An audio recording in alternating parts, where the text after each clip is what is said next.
Yo, c'est le mois du montage qui précise que cette vidéo est une version uploadée qui a été raccourcie, qui a été légèrement améliorée sur un point technique, et que si tu veux voir l'original, elle se trouvait sur la première chaîne que j'avais créée.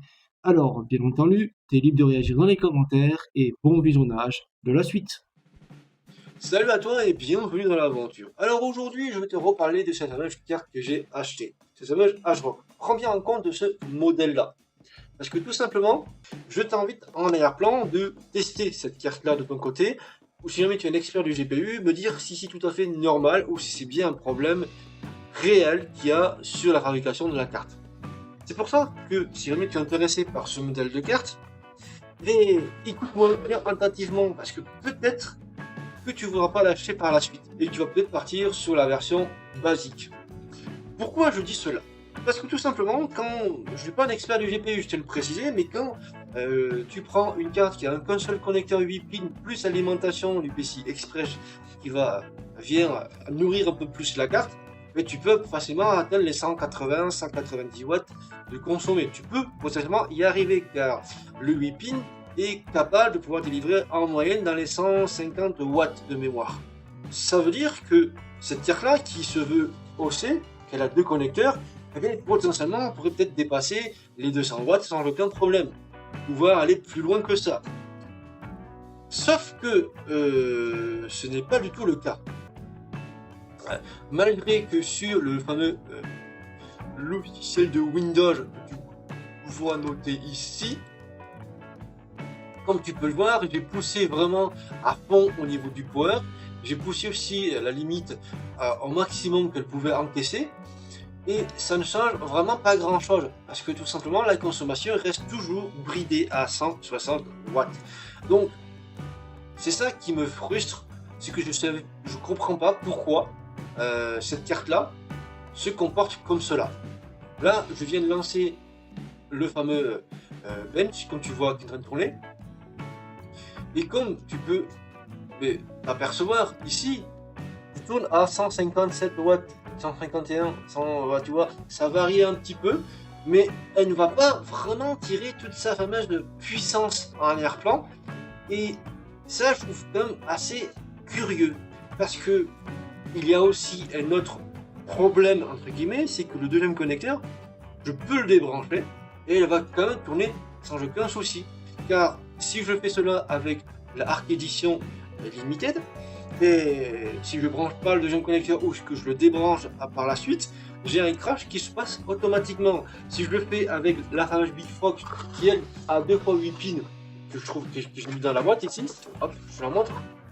Tu vois cette fameuse carte, elle a 2 fois 8 pins. Mais elle, si déjà elle n'a pas ses deux connecteurs de brancher, elle démarre pas. Et s'il y en a un qui n'est pas branché, ben, elle me fait un tourneur parce qu'elle ne veut pas démarrer.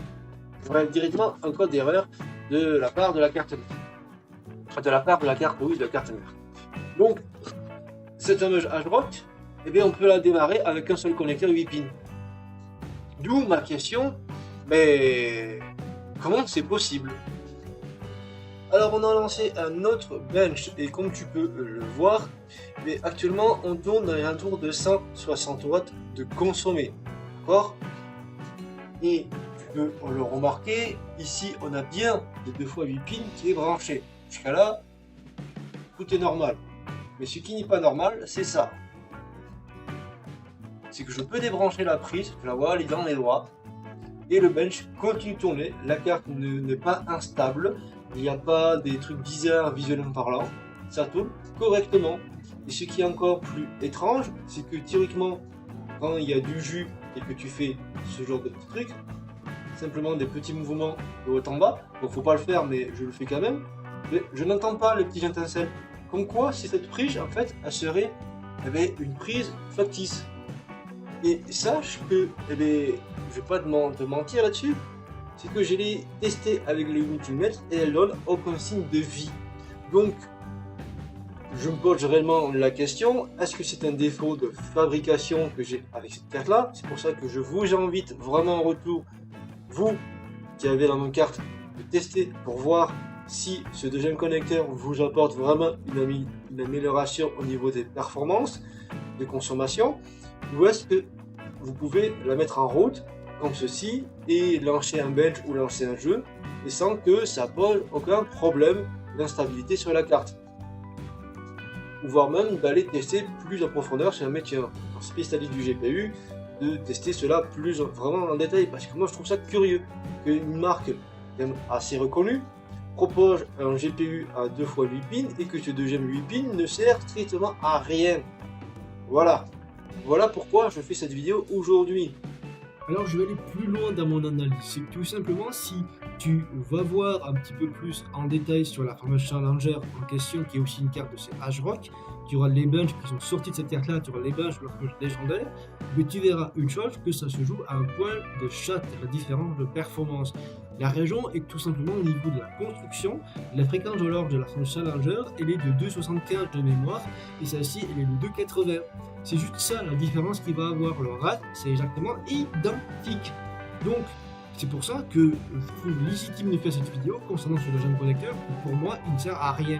Car si cette carte est annoncée à 190 watts, pourquoi avoir un deuxième connecteur si il ne sert à rien? Parce que si tout simplement on avait par exemple la fameuse Challenger qui est annoncée à 190 watts, qui a un second tiers 8 pins, ok, ça justifie tout à fait au niveau de sa construction. Et que celle-ci par exemple était annoncée à, on va dire, à 210 watts, mais serait justifié d'avoir ce deuxième connecteur en plus. Sauf que pour moi, ça ne justifie pas, parce que tout simplement, elle n'atteint pas déjà les 190 watts, même avec deux connecteurs.